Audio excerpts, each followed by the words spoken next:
Berangkat mancing sore-sore, pas datang ke spot ternyata ada yang mancing juga. Dan lu nanya, "Udah lama mas?" Dia jawab, "Belum, baru aja nyampe kok."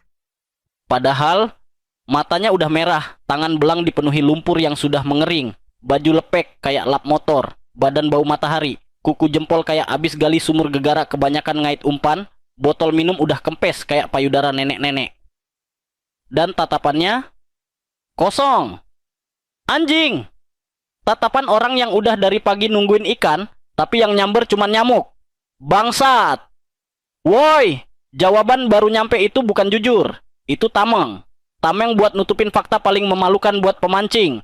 Zong dari pagi sampai sore. Dia lebih rela dibilang pemula daripada ngaku udah lempar umpan dari subuh tapi nggak dapet sebiji pun.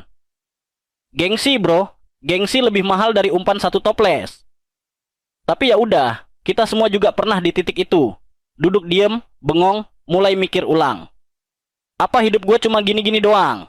Makanya kalau lu ditanya udah